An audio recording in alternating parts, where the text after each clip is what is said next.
안녕하십니까? 저는 지금 60을 훌쩍 넘긴 딸 하나를 애지중지 키워낸 여자입니다. 아무리 생각해도 저만큼 인생을 매일매일 사건과 사고로 쌓아올린 사람은 없는 것 같아서 이야기를 풀어보고자 이곳을 찾아와 사연을 올리게 되었습니다. 이 나이가 될 때까지 정말 하루도 일이 없었던 적이 없더라고요. 어찌 보면 기구한 운명이고 어찌 보면 빡빡한 인생이지만 여러분들께 제 이야기를 들려드리고 싶어서 찾아왔습니다. 하루에도 수십 번씩 바뀌는 갈대 같은 마음처럼 제 인생이 참 여러 번 바뀌었습니다. 시작은 미약하나 끝은 창대하리라는 말처럼 제 인생의 끝이 아주 화려하길 기대해 보면서 이렇게 제 인생을 글로 풀어나가 보렵니다. 어찌 제 삶을 글 몇 줄로 끝낼 수 있겠냐마는 최대한 청취자 여러분들이 듣기 쉽도록 이야기를 써내려가겠습니다. 끝까지 들어주시고 제 인생의 끝을 여러분이 함께 해주신다면 더할 나위 없이 좋을 것 같습니다. 저는 강원도 산골에서 태어나 뒤로 10발자국만 디뎌도 산이 나오는 시골 깡촌에서 쭉 자랐습니다. 산 공기도 좋고 물소리도 졸졸 나고 가끔 가다가 들짐승이라도 마주치는 날에는 죽었다 싶을 정도로 무서워서 도망을 가야 하기도 했지만 그 시골이 참으로 정겨웠습니다. 자식을 더 낳고 싶어 했지만 저를 낳고 뭔가가 잘못되어 더 이상 자식을 가질 수 없게 된 우리 어머니는 저를 정말 금이야 오기야 키워주셨습니다. 어릴 때 저는 시골에서 사는 게 너무나도 행복했지만 점점 커갈수록 이 좁은 시골에서 자급자족하며 생활하는 것에 신물을 느끼게 되었습니다. 저희 아버지는 북을 치는 사람이었는데 국악을 하시는 대모님을 따라다니면서 푼돈을 벌며 생활하시던 분이었습니다. 저는 당연히 제대로 된 교육을 받으면서 자라지 못했고 북을 치는 아버지를 따라 장터에 나가는 것이 가장 재미있는 일이라 여기며 살았습니다. 보고 배운 것이 그것뿐이라 저는 어릴 때부터 구수한 소리를 잘 따라내었고 장터에 따라 나가서 북을 치는 아버지 옆에서 노래를 부르며 용돈을 벌었습니다. 그게 제가 초등학교 저학년 때의 일이었는데 가끔 장터에 나온 동급생 친구들에게 놀림을 당하기도 했지만 돈을 벌어 과자를 사 먹을 수 있음에 기쁘기만 했습니다. 학교에서도 제가 장터에서 노래를 부른다는 것이 소문이 나서 가끔 선생님들께서 노래를 시키기도 하셨습니다. 어린 나이였지만 시골에 다 쓰러져가는 집에 사는 저는 학교 근처에 새 아파트에 사는 친구들이 부러워 돈을 모아 집을 사고 싶다는 열망을 가지게 되었습니다. 어느 날은 평소와 다름없이 장터에 나가 구수한 트로트를 부르며 1,000원, 2,000원 꼬깃꼬깃 용돈을 모으고 있었는데 외부에서 오신 명창이 저를 발견한 것입니다. 제가 노래를 부르는데 한이 서려 있다면서 나이도 어린데 어찌 이리 노래를 잘 부르는 거냐고 저에게 노래를 업으로 삼을 생각은 없냐고 하셨습니다. 당시에 저는 돈 버는 재미에 맛이 들려 있었기 때문에 땀을 뻘뻘 흘리며 거절을 하는 아버지 옆에서 꼭 하고 싶다고 제 의견을 피력했습니다.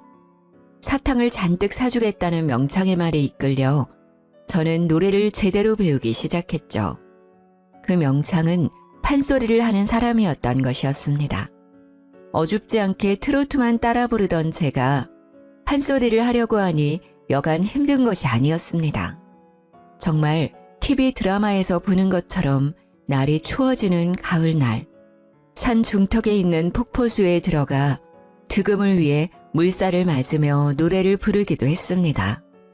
명창이 말하는 득음이 어떤 것인지도 모르는 12살 된 아이가 소리를 내고 있으니 어디 제대로 된 결과물이 바로 나오겠습니까? 저는 그 득음의 길을 걷기 위해서 쉬지 않고 노래를 불렀고 사춘기가 오고 목소리 톤이 미묘하게 달라지는 시기에 소리를 하도 질러댄 탓에 목소리가 걸걸하게 바뀌었습니다. 우리 아버지는 여자의 목소리가 이리 쉬어빠져서 어쩌냐 하며 걱정을 하시면서도 명창의 소리가 나는 것 같다면서 좋아하시기도 했습니다. 목에서 피가 날 정도로 노력을 한 결과 저는 좋은 소리를 가지게 되었고 판소리계의 샛별이라는 별명까지 가지게 되었습니다. 그게 제 나이 13일 때의 일이니 아주 오래전 일이긴 하죠. 명창은 강원도 산골에서 떼국물 줄줄 흐르던 저를 발견하여 국내에서는 모르는 사람이 없을 정도로 유명한 판소리꾼으로 저를 키워냈습니다. 중학생이 되면서 각종 국내 대회를 휩쓸던 저는 우연한 기회에 국제대회에 출전을 하게 되었고 그곳에서 우리 고유의 소리인 판소리로 우승을 차지했습니다. 아름다운 꾀꼬리 같은 소리를 내는 사람들 사이에서 걸걸한 소리를 뽑아내는 것이 이질적이긴 했지만 제 한이 서린 소리를 외국인들도 알아차린 거죠. 신이 내린 소리임이 틀림없다면서 저에게 과한 찬사를 보냈고 저는 국제대회 수상 이력 덕분에 이쪽 저쪽에서 초청을 받아 노래를 부르러 다녔습니다. 그때부터 저는 돈을 모을 수 있게 되었고 우리 부모님께 제가 열망했던 시내의 아파트 또한 선물을 할 수 있었습니다. 제가 고등학생이 되어서는 학교도 그만두고 전국을 돌며 판소리 공연을 하고 판소리를 널리 알리고자 해외 공연을 다녔습니다. 비행기를 처음 탔을 때는 너무나도 무서웠지만 하도 타고 이 나라 저 나라를 돌다 보니 그 어떤 교통수단보다 더 편하고 빠르다는 걸 알게 되었습니다. 국내에서는 저를 따라갈 후계자가 없음을 널리 알리며 판소리에 관심을 가져달라, 저를 응원해달라는 광고도 붙었습니다. 저는 대한민국을 대표하는 판소리꾼이 되었고 당연히 그에 따른 기고만장함도 조금 늘었습니다.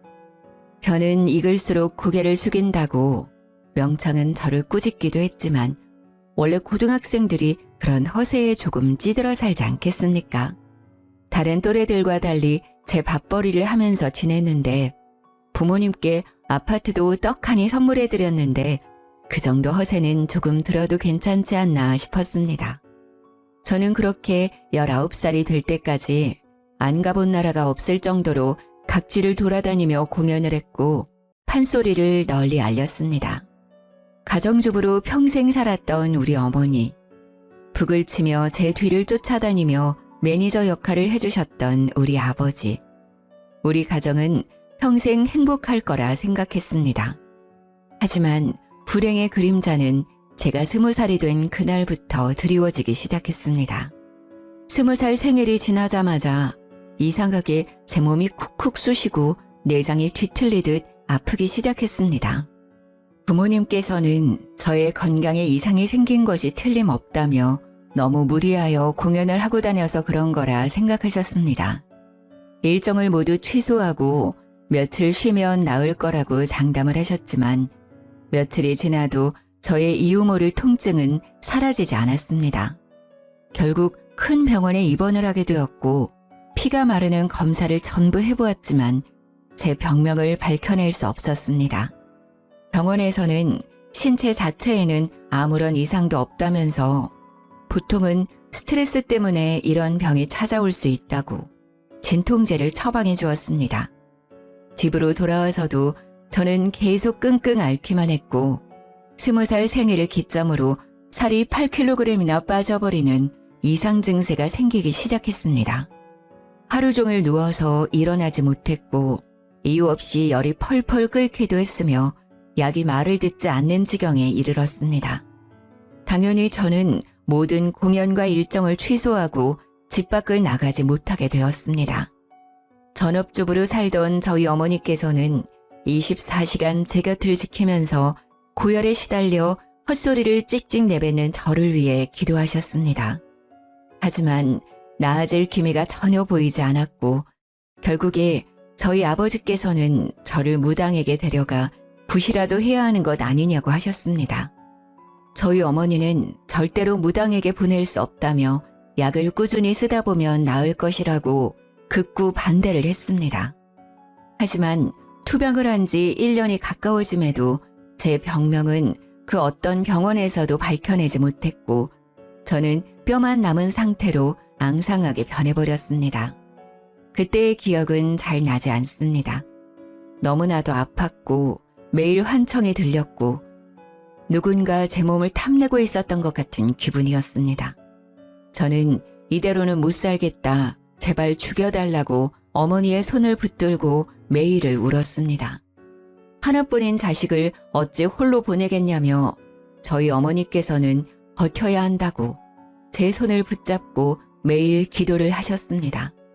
그렇게 1년이 지나는 시간 동안 저는 산송장으로 변했고 결국 아버지의 손에 이끌려 무당을 찾아가게 되었습니다.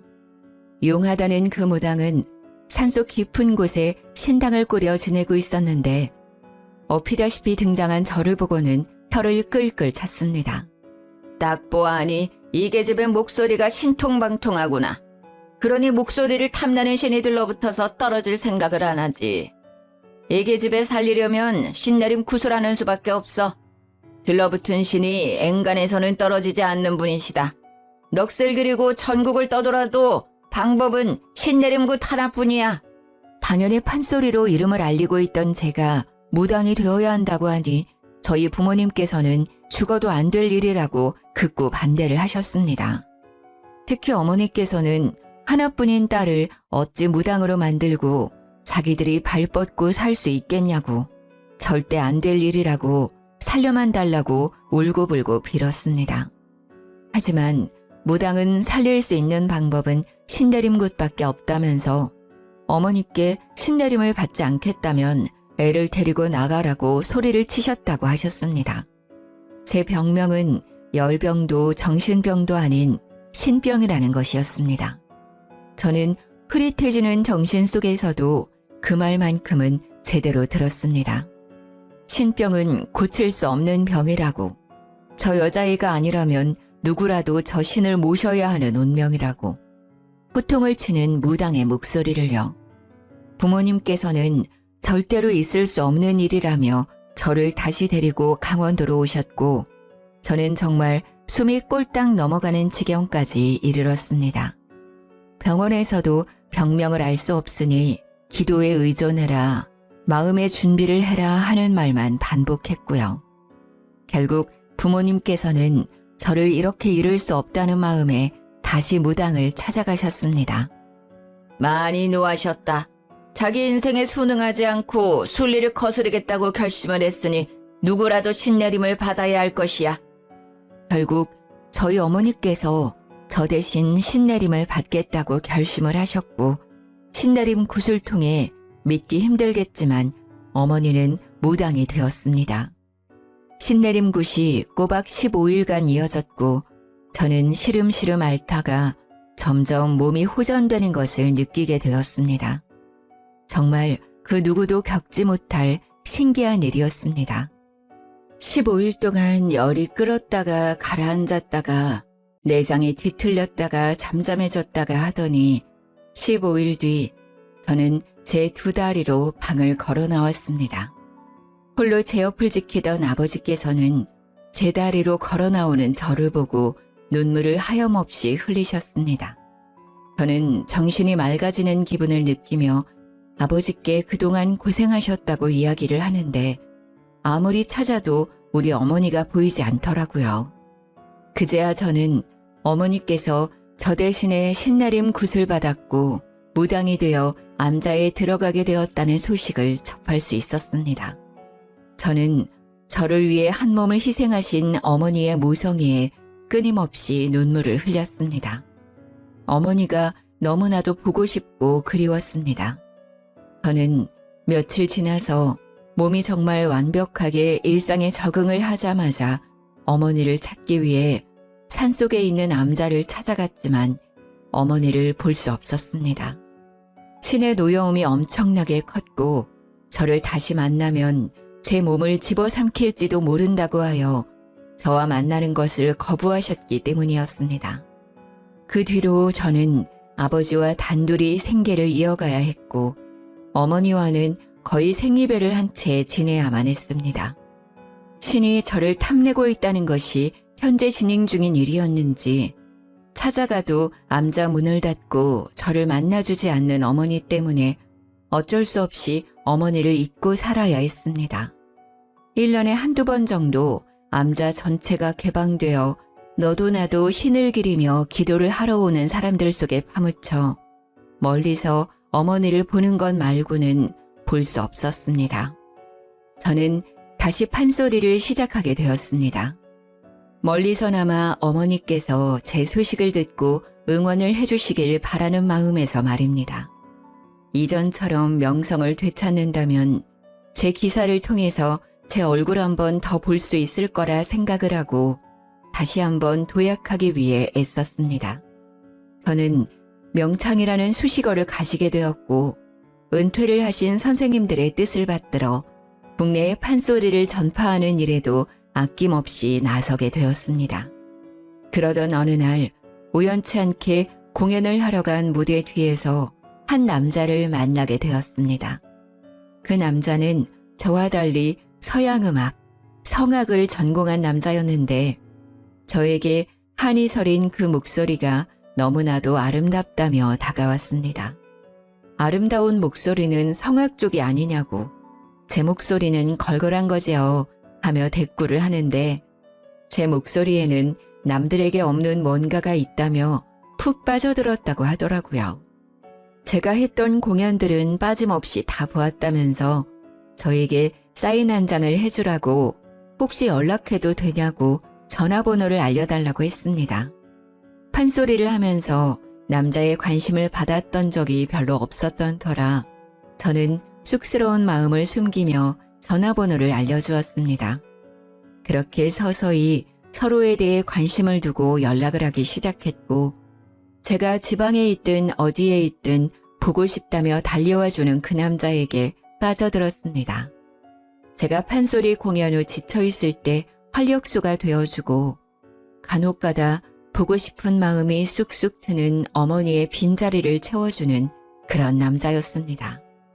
공허한 마음 한구석을 늘 지니고 살았던 저에게 꽉 차는 사랑을 보여주는 그 남자를 어찌 제가 가만 놔둘 수 있었겠습니까?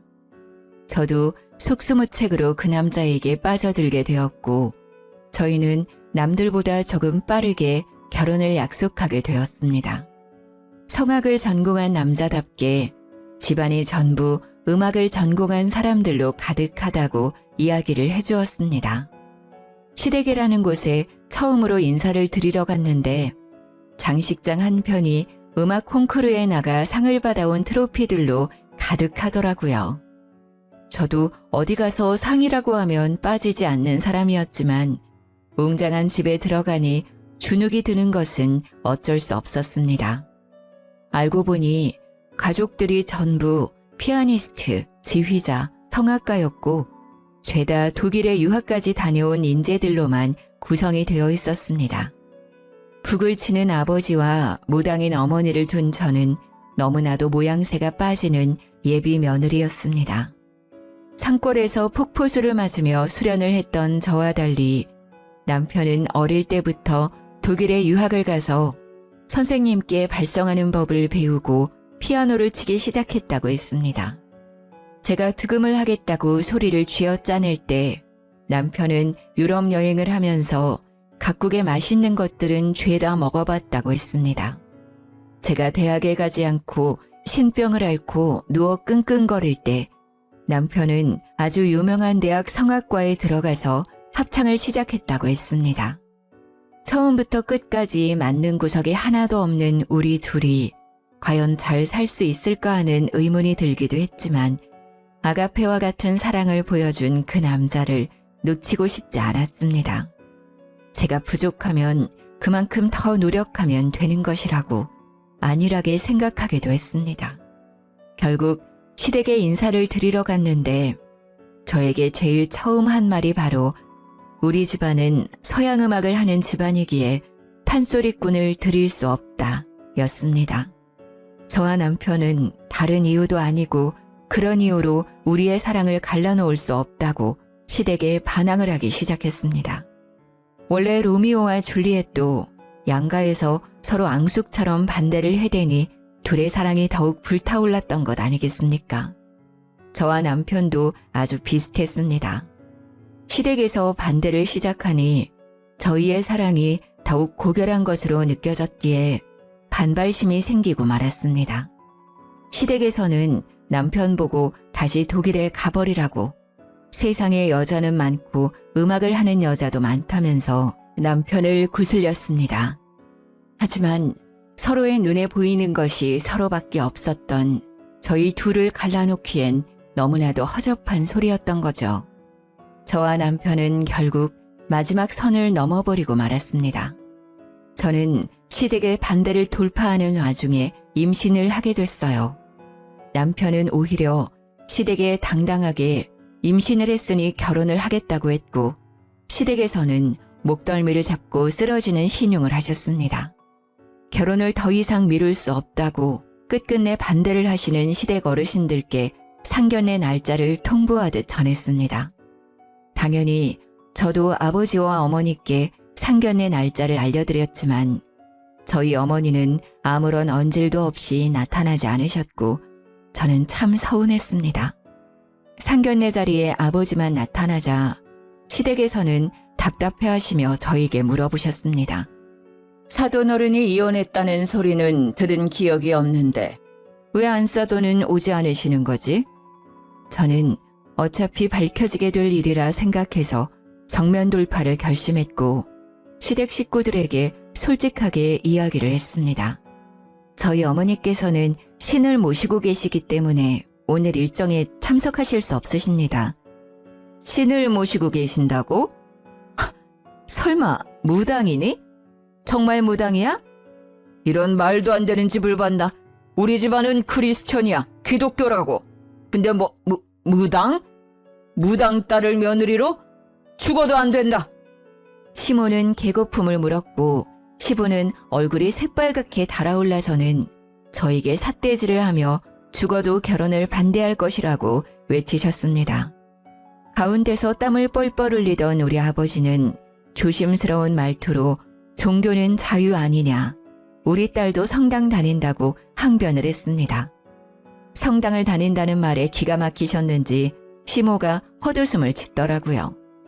집안이 아주 개판이네, 개판이야. 애는 낳지 않는 게 좋겠어요. 기독교든 불교든 상관없이 살생은 금지를 하고 있지 않겠습니까? 어떻게 뱃속에 있는 핏줄을 지우라고 할 수 있는 건지 속이 많이 상했습니다. 제가 아무 말도 없이 고개를 푹 숙이고 눈물을 삼키고 있으니 우리 남편이 벌떡 일어나서는 시댁 식구들을 향해 소리를 쳤습니다. 이 여자와 뱃속에 있는 아이는 제 가족이나 다름없습니다. 부모님께서 그렇게 나오신다면 차라리 의절을 하고 제 가족을 지키겠어요.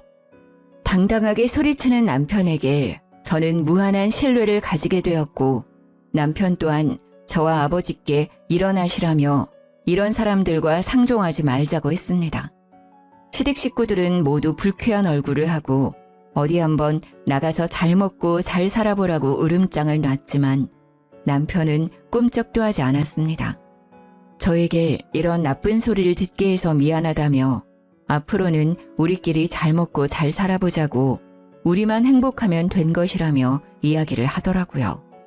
저는 그런 남편과 혼인신고를 하게 되었고 저희 아버지의 집에서 셋이 함께 생활을 하게 되었습니다. 각종 지방으로 공연을 하러 다니던 저는 임신을 해서도 그다지 달라지지 않은 생활을 이어나갔습니다. 임신을 해서 그런지 배에 힘을 주기가 조금 어려웠지만 소리꾼이 평생 소리만 했는데 공연 하나 이어나가지 못할 정도는 아니었습니다. 자리를 굳건하게 지키기 위해 노력을 했고 성악을 전공한 남편도 오페라와 독주회를 하며 돈을 벌어오기 시작했습니다. 하지만 그것도 잠시 대대손손 음악가 집안이던 시댁에서 남편을 공연에 쓰지 못하도록 뒷공작을 펼친 것입니다. 가족을 버리고 간 놈이 잘 먹고 잘 살 수 있나 보자고 일을 갈더니 결국 더럽게 손을 써서 남편은 모든 일이 끊기게 되었습니다. 어떻게 자기 자식에게 그런 짓을 할 수 있는지 저 대신에 무당이 된 우리 어머니와는 너무나도 다른 행보라 끔찍하게 놀라웠습니다. 우리 남편의 일은 하나 둘 끊기더니 합창일을 하던 것까지 쫓겨나게 되었고 남편의 앞길은 완벽하게 막히게 되었습니다. 저는 어떻게든 생계를 이어나가기 위해 출산하기 전날까지도 쉼없이 공연을 하러 다녔고 우리 남편은 무력감에 빠져 점차 우울해지기 시작했습니다. 거기다가 출산을 하고 난 이후에 저는 딱 3개월간 몸조리를 하고 바로 돈이 필요하다는 것을 깨닫고 공연을 다니기 시작했습니다. 다행히 판소리꾼이 그다지 많지 않은 현실에 저를 찾아주는 곳이 많았고 저는 복귀도 아주 화려하게 치를 수 있었습니다. 제 복귀 소식이 기사로도 뜨고 공연표도 불티나게 팔렸지만 남편은 저를 축하해주지도 않고 점점 우울해졌습니다. 아무래도 제가 승승장구를 하는 와중에도 아무것도 하지 못하고 집에서 아이만 봐야 하는 현실이 죽을 만큼 싫었던 게 아닐까 싶습니다. 제가 일을 하러 나가야 했기에 육아는 당연히 남편의 몫이 되었습니다. 육아를 도와줄 주위 어른이 하나 없었으니 부부가 해도 바쁘고 힘들다는 육아를 남편 혼자 하느라 얼마나 힘이 들었을까요? 남편은 집 밖으로 나가지도 못하고 하루 종일 아이를 업고 집안일을 해야 했으니 자존감도 많이 떨어졌을 거라 생각이 듭니다. 해외 유학파로 이름을 날리면서 네로라 하는 대학을 졸업하고 오페라며 합창이며 솔리스트며 이름을 날리던 우리 남편이 한순간에 경력 단절남이 되었으니까요. 거기다가 노래와 상관없는 육아일만 하루 종일 하니까요. 매일 우는 애만 달래고 애 분유주고 기저귀 갈고 씻기고 우울증이 찾아올 수밖에 없게 된 것이죠. 출산을 해보신 분들이라면 다들 아실 거예요. 너무나도 연약한 우리 아이가 아플까봐 다칠까봐 하루 종일 애만 살피고 있는 자신에게 빠지는 무기력감, 우울감. 남편은 결국 공연을 끝내고 돌아온 저에게 이렇게는 못 살겠다, 숨도 못 쉬겠다, 힘들다 하면서 울고불고 난리를 쳤습니다. 남편의 우는 모습에 놀란 저와 아버지는 남편을 데리고 병원을 찾게 되었고 병원에서는 육아 우울증이 온 것 같다고 했습니다. 하지만 제가 가장인데 일을 쉴 수도 없는 입장이고 저와 아버지는 계속해서 공연을 하기 위해 집을 비우게 되었습니다. 그런 생활이 이어지자 남편은 결국 시댁에 전화를 걸어서 우울해 죽고 싶다고 제발 살려달라고 빌었다고 하더라고요. 그런 기회를 놓치지 않은 시댁은 남편을 살살 구슬려서 잠시 해외에 나가서 바람이라도 쐬고 오는 게 어떠냐고 제안을 했다더군요. 남편은 저에게 웬일로 밝게 웃으면서 시댁과 연락이 닿았는데 자기한테 나를 세우지도 않고 우리 아이 안부도 물어봤다며 좋아했습니다. 우울해 죽겠다고 하니 돈을 주겠다고 해외여행을 좀 다녀오라고 했다고 가도 괜찮겠냐고 물어보더라고요. 남편의 웃는 얼굴을 정말 오랜만에 봤고 연을 끊겠다던 시댁에서도 먼저 손을 내밀어 주신 게 감사해서 남편에게 다녀오라고 얘기를 했습니다. 남편은 갓난아이를 데리고 독일에 가겠다고 했고 저는 아이를 두고 가라는 것으로 약간의 실랑이가 벌어졌습니다. 남편은 독일에 가서 베이비시터를 두면 된다고 했고 자기가 당장 일이 없으니 함께할 시간이 충분하다고 우겼습니다. 하지만 저는 해외에 나가서 애가 아프기라도 하면 곤란하지 않겠냐. 차라리 내가 공연을 다닐 때 24시간 상주 도우미와 함께 다니겠다고 했습니다. 남편은 저에게 그동안 공연을 한다고 집안을 돌보지도 않던 사람이 어찌 애를 보겠냐며 박박 우겨서 저는 결국 남편이 하고 싶다는 대로 해주게 되었습니다. 아이가 돌이 지날 때까지 제대로 아이를 돌본 적이 없는 건 사실이었으니까요. 아무튼 남편이 해외로 나간 지 한 달이 지나고 2달이 지났는데도 남편은 한국에 돌아올 생각을 하지 않았습니다. 처음에는 이왕 나간 거 제대로 즐기다 와라 했는데 2달이 넘어가면서부터 슬슬 마음 한구석이 불안해지기 시작했습니다. 그 즈음쯤 아버지께서 북을 하도 오랜 시간 두들긴 탓에 손목도 어깨도 손 쓸 수 없을 만큼 약해져서 통증 때문에 북을 제대로 치지 못하게 되었습니다. 저에게 다른 사람을 알아보는 게 좋겠다고 하셨고 저는 몇 개월을 더 북 치는 사람을 알아보며 공연을 돌았습니다. 남편이 독일에 간 지 6개월이 되었을 무렵 저는 남편에게 한국으로 돌아오라고 화를 냈지만 남편은 제 말을 듣지 않았습니다. 알고 보니 시부모가 해외에 있는 남편에게 모든 걸 다 제공하면서 해외에 눌어붙기를 강요하고 있었던 것이었습니다. 생활비를 전부 보태주고 집도 얻어주고 아이와 함께 생활할 수 있는 모든 편의를 시댁에서 봐주고 있었던 것이죠. 그러니 남편에게는 한국에서 얻을 수 없었던 안정과 여유가 생겼고 한국으로 돌아오고 싶지 않았던 것입니다. 게다가 독일에 있는 합창단까지 들어가서 공연을 시작했더라고요. 시댁에서는 남편이 일을 할 수 있도록 계속해서 뒤에서 일거리를 물어다 주었습니다. 저 같아도 그런 생활을 할 수 있다면 한국에 들어오지 않고 싶겠더라고요. 아버지는 북을 더 이상 칠 수 없게 되어 어머니가 계신 암자 근처에서 생활을 하고 싶다고 하셨습니다.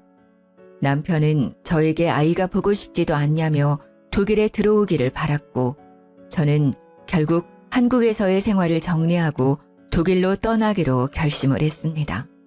물론 제 공연을 담당해주던 매니지먼트나 명창들이 저를 말리면서 다시 생각해보라고 몇 번이나 끈질기게 회유를 했지만 저는 가족을 버릴 수 없었습니다. 남편이 본인 가족을 버리고 저에게 왔듯이 저도 제 가족을 위해 떠나야 할 시기라고 생각을 했습니다. 게다가 제가 해외에서 판소리 공연을 다녔던 적도 있으니 무대를 해외로 옮기면 된다는 아니란 생각을 하고 떠나게 되었습니다. 제가 독일에 가니 살도 오르고 부쩍 밝아진 남편이 저를 맞이해 주더라고요. 다른 것보다 남편의 좋아진 얼굴을 보니까 독일에 오길 잘했다는 생각이 들어서 가정에 충실해야겠다는 생각을 하게 되었습니다. 저는 한국에 있는 매니지먼트의 도움을 받아서 해외에서도 판소리 공연을 할 수 있는 자리를 알아보기 시작했습니다. 하지만 생각보다 해외에서 초청 공연의 기회 말고는 제 판소리 공연을 할 만큼의 기회가 주어지지 않았고 저는 점점 일이 끊기게 되었습니다. 판소리에 대한 해외의 관심이 아주 잠깐이었고 후배들이 치고 올라왔기에 제가 뛰어다닐 만한 무대가 주어지지 않았습니다. 엎친 데 덮친 격으로 제가 독일에 들어갔다는 이야기가 시댁의 귀에 들어가게 되면서 시댁에서는 다시 한번 남편의 목줄을 죄기 시작했습니다. 남편이 하던 일을 모조리 끊어버린 것입니다. 남편은 실력이 나빴던 것은 아니지만 쟁쟁한 사람들 사이에서는 눈에 띄는 실력을 가진 것이 아니었습니다. 그러다 보니 시댁의 도움이 사라지자 점차 일이 끊어지게 되었고 제가 판소리로 돈을 벌 수 있는 상황이 아니다 보니 생활고에 시달리게 되었습니다. 시댁에서는 이참에 집세를 내주던 것도 생활비를 지원해 주던 것도 모조리 다 제약을 걸어버렸고 저는 무기력해진 남편의 모습을 다시 한번 봐야 했습니다. 어떻게든 우리 가족이 먹고 살 만큼의 돈이 필요했기에 저는 독일에서 아이들을 돌보는 시터 일을 시작하게 되었습니다. 남편과 달리 독일어를 전혀 할 줄 몰랐던 저는 독일에 있는 한인 아이들의 등하교와 방과 후 시간을 기다리며 아이들의 간식을 챙겨주는 시터 일을 했습니다. 그러다 보니 월급이 생각보다 많지 않았고 정작 우리 아이는 제대로 된 음식을 먹지 못하는 지경까지 이르렀습니다. 저는 남편에게 다시 한국으로 가자. 내가 판소리를 해서 돈을 벌어오는 게 더 좋을 것 같다고 구슬렸습니다. 하지만 남편은 모든 게 제 탓이라고 생각하기 시작했고 결국에 저에게 이혼을 이야기했습니다. 당신만 아니었다면 나는 좀 더 좋은 조건으로 일을 할 수 있었을 거야. 평생 사랑하는 노래를 부르면서 행복하게 지냈을 거라고. 독일에 와서도 우리 집 사람들의 도움이 있긴 했지만 행복하게 지냈는데 당신이 온 이후에 모든 것이 물거품처럼 사라졌어. 저를 원망하는 남편의 말에 저는 더 이상 우리 관계를 회복할 수 없을 거라고 생각했습니다. 평생을 사랑만 할 것 같았던 우리 둘은 결국 이혼을 하기로 결심했습니다. 시댁에서도 이혼만 하면 다시 예전처럼 생활할 수 있도록 해주겠다고 남편을 쉼없이 구슬렸더라고요. 결국 저는 이혼 도장을 찍고 아이를 데리고 한국으로 돌아와서 다시 판소리를 시작했고 다행히 자리를 제대로 잡아서 10살까지 아이를 홀로 키웠습니다. 아버지께서 아이를 돌봐주시는 동안 저는 쉼없이 전국을 돌면서 돈을 벌었습니다. 아이가 초등학교에 입학을 하고 음악가의 피가 흐르긴 하는 건지 피아노를 배우고 싶다고 해서 저는 아이에게 피아노 선생님을 붙여주었습니다. 피아노를 치면서 노래를 부르는 것에 흥미를 가지더니 딸아이는 초등학교 합창단에 들어가서 노래를 부르기 시작했습니다. 그런데 정말 피는 못 속인다고 아이가 노래를 너무나도 잘 부르는 것이 아니겠습니까? 목소리가 옥구슬이 굴러가는 것 같은 청아한 소리를 내는데 제가 들어도 남들보다 훨씬 수준 높은 가창력을 뽐내더군요. 합창단 선생님도 같은 생각이었는지 아이가 노래를 부르는 것을 영상으로 찍어서 그때 당시에 유명한 동영상 사이트에 아이의 영상을 올렸습니다. 방송국에서도 영재가 틀림없다며 합창단 제의가 오고 아이를 취재하고 싶다면서 이리저리 찾아오곤 했습니다. 덕분에 노래를 잘 부르는 아이로 영상이 유명해지게 되었고 음악가 집안이던 시댁에서도 그 소식을 듣고는 저를 찾아왔습니다. 애가 성악에 소질이 있는 것 같은데 피는 못 속이는 것 아니겠냐. 성악 쪽으로 키워줄 수 있으니 음악을 시키자고 하더라고요. 저는 시댁에서 찾아왔다는 것 자체가 불쾌했지만 시댁에서는 꾸준히 저에게 연락을 해오며 남편이 지금 독일에 있으니 아이를 유학 보내자고 했습니다.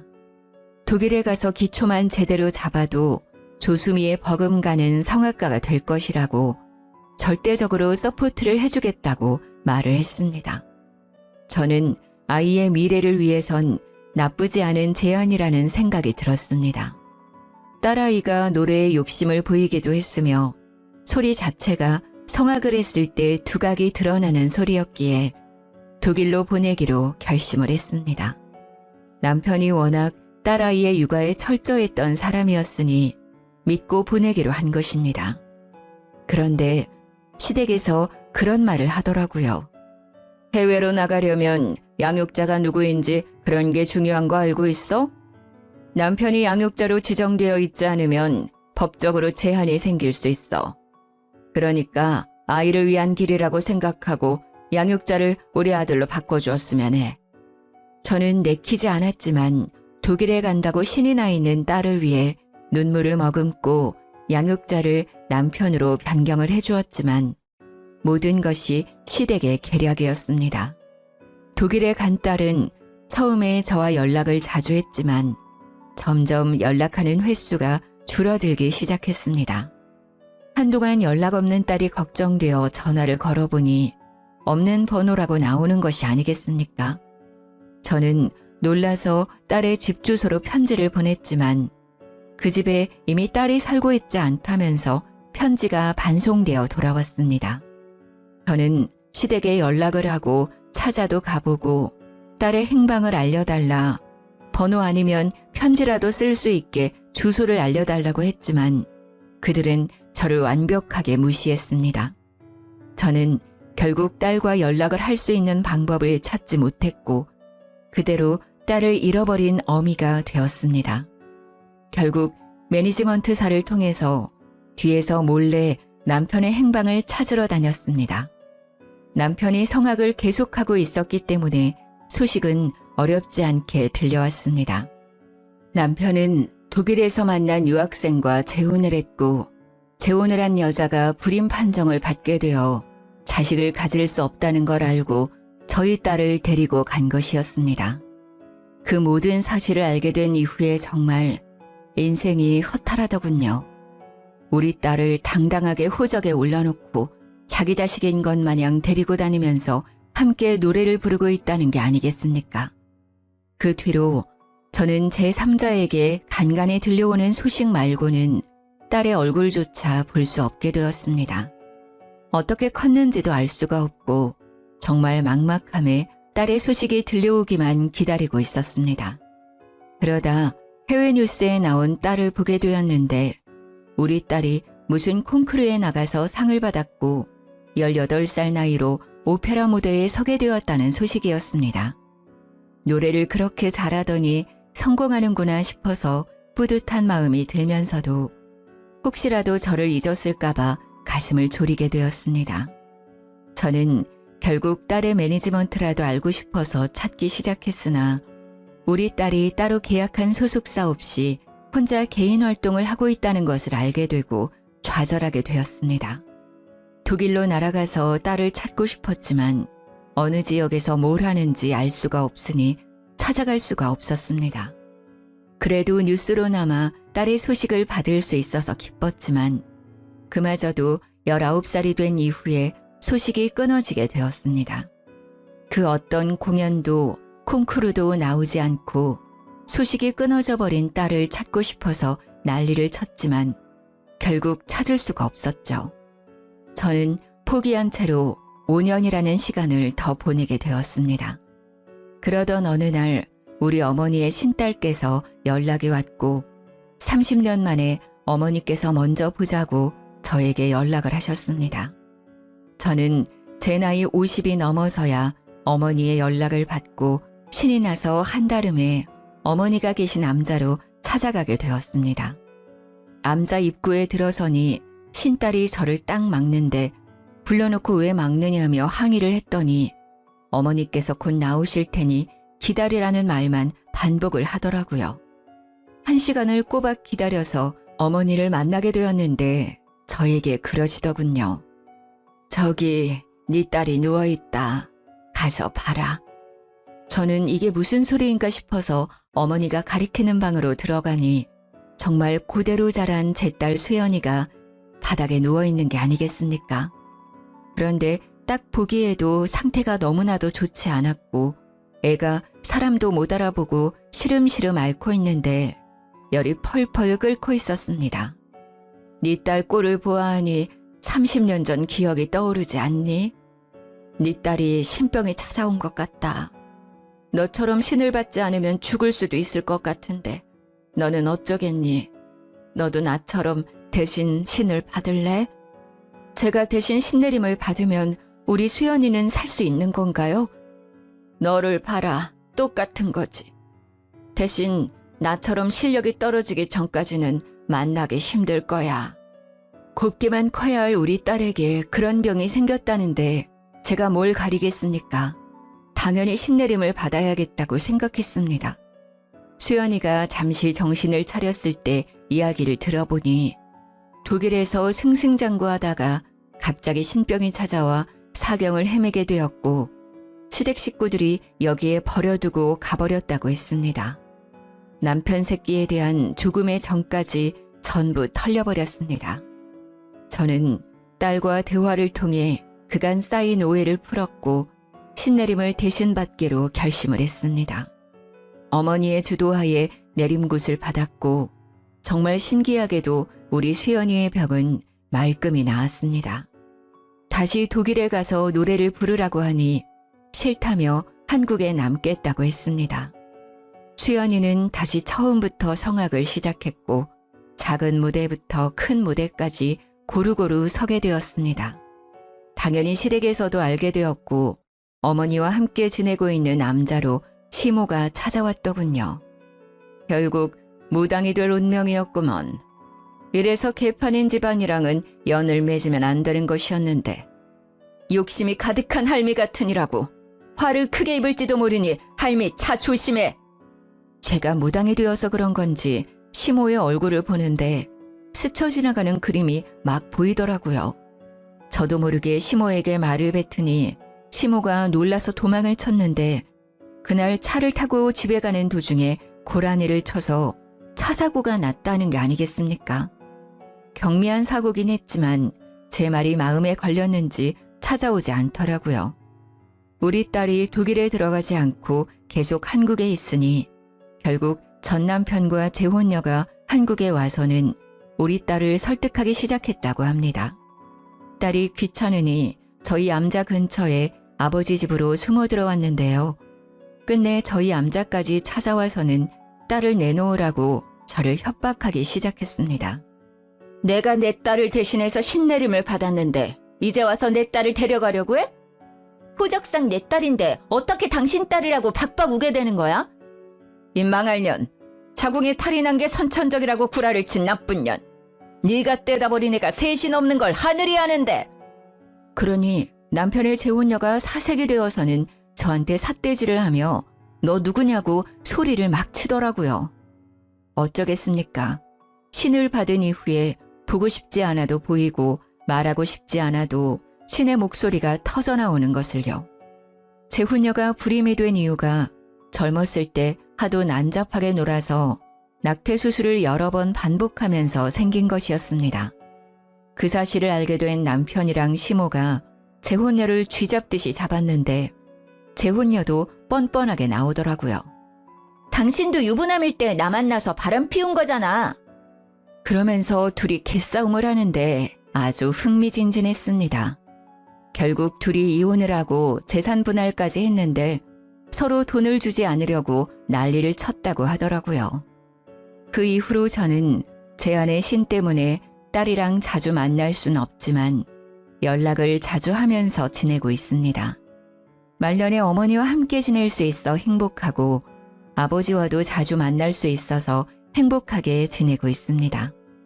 붓을 하러 오고 점을 보러 오는 사람들이 줄을 서는 암자라 안정적으로 잘 살고 있습니다. 그렇게 큰딸이 곧 결혼을 앞두고 있는데 제가 무당이라 딸에게 미안한 마음이 먼저 들더라고요. 하지만 사돈 어른이 암자까지 찾아와서는 제 손을 꼭 잡으며 며느리 걱정을 하지 말라고 자기들이 잘 보살펴주겠다고 이야기를 해주어서 안심이 되었습니다. 저에게 제가 신을 모시고 있기 때문에 신의 축복이 함께하지 않겠냐고 하는데 정말 눈물이 쏟아져서 혼났네요. 좋은 사람 만나서 결혼까지 하게 된 우리 딸을 위해 저는 오늘도 기도를 올려봅니다. 남은 여생 행복하게 살다가 하늘 곁으로 가길 기도하며 제 글은 여기서 마치도록 하겠습니다.